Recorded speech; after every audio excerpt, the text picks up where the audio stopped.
Good morning, Internet. Yashoda here with West Coast Yoga. Today we're discussing Govinda Dasi and the original books of A.C. Bhaktivedanta Swami Prabhupada.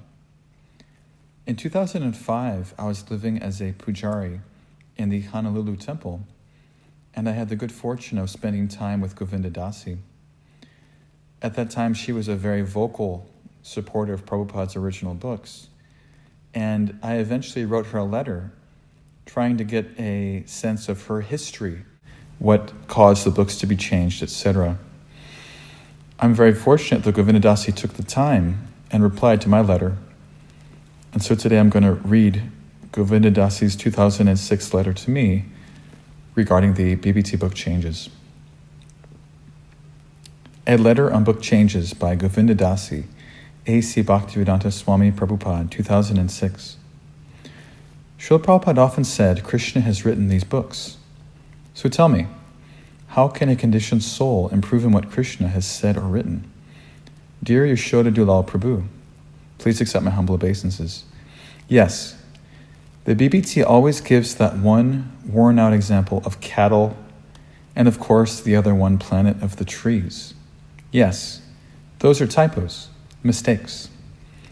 They fail to mention the other 4,998 changes they made.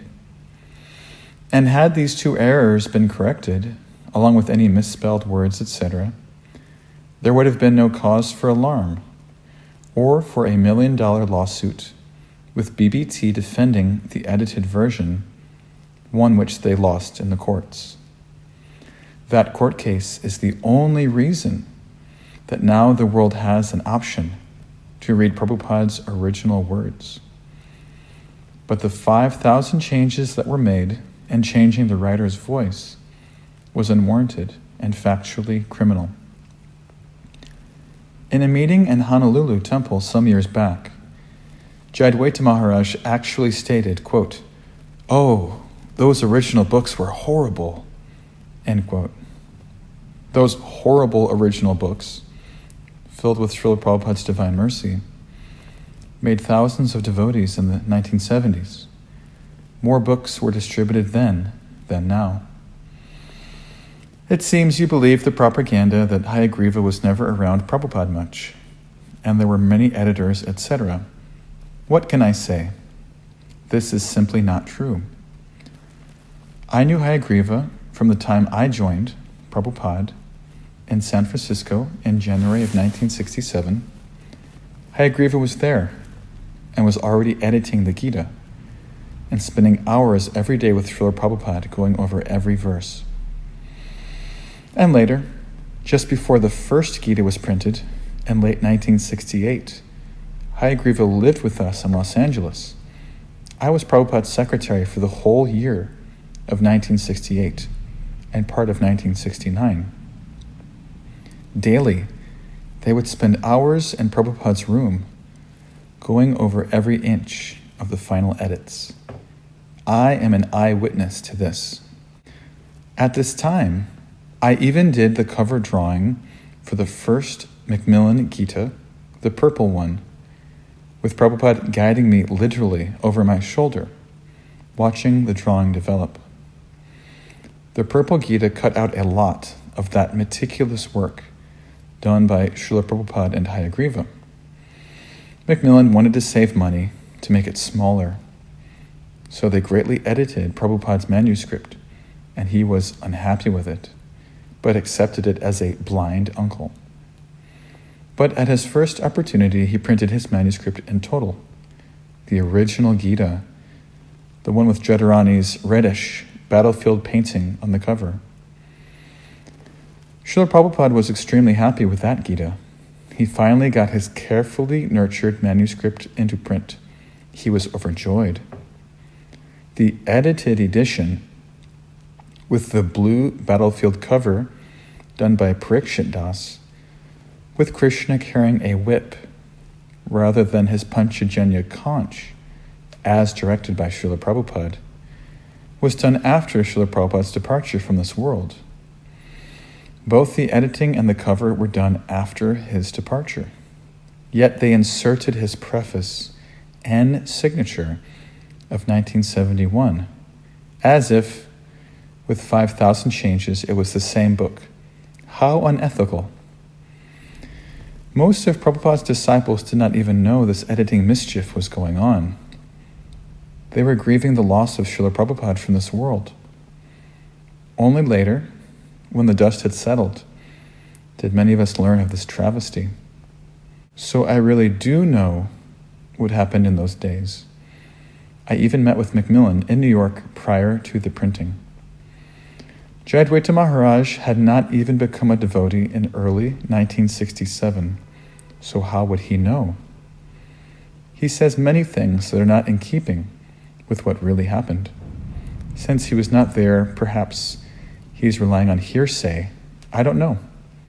Neither was Jayadvaita Maharaj in Los Angeles in late 1968, when Hayagriva lived with us for weeks on end, completing the editing work. Most of what the BPT says in this regard is based on fairy tales, hearsay, and perhaps some personal ambition as well. I do not know how they can skew things in this way and still sleep at night. But what I do know is that Srila Prabhupada wanted no further changes to his books. He expressed this on many occasions. A little research can easily prove this point. Now, you may enjoy reading many various literatures that are perhaps well written, even better written, and that is fine. But if you want to read Srila Prabhupada's original words, gone over with a fine-tooth comb by Srila Prabhupada and Hayagriva, then I suggest you read his original books. If you want to compare them, that's fine too.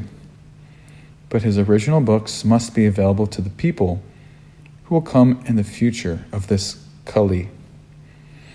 And the changes must stop, lest the original teachings be obliterated in the course of time.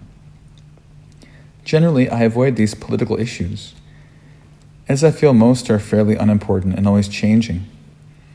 However, this book issue is very, very important. So important that Srila Prabhupada himself came to me in a darshan a few years back and told me to defend his original books. Frankly, I did not want to take this task, as it means stepping on people's toes, but he insisted. He ordered me to speak out, so I must, in spite of being labeled and criticized. Srila Prabhupada wants it known all over the world, and especially for future generations, that his original books are just as he intended them to be. They have his full Shakti, full mercy, and are for all of mankind. If the changes continue, there will always be another editor who thinks he can improve this or that, and eventually the original meanings will be lost. You may appreciate the editing work, but Srila Prabhupada doesn't. He didn't appreciate the changes then, and he doesn't appreciate it now. Our job is to please our Guru, not our own sense of what sounds good or doesn't sound good. He made this clear so many times, yet they have chosen to ignore everything he said. Please understand, I don't blame any one person, not even Jayadvaita Maharaj. It is the nature of the Kali Yuga to try to destroy that which is sacred and meant for the upliftment of mankind. That is how Maya works. Srila Prabhupada often said, Krishna has written these books. So tell me, how can a conditioned soul improve on what Krishna has said or written? Your servant and sister, Govinda Dasi.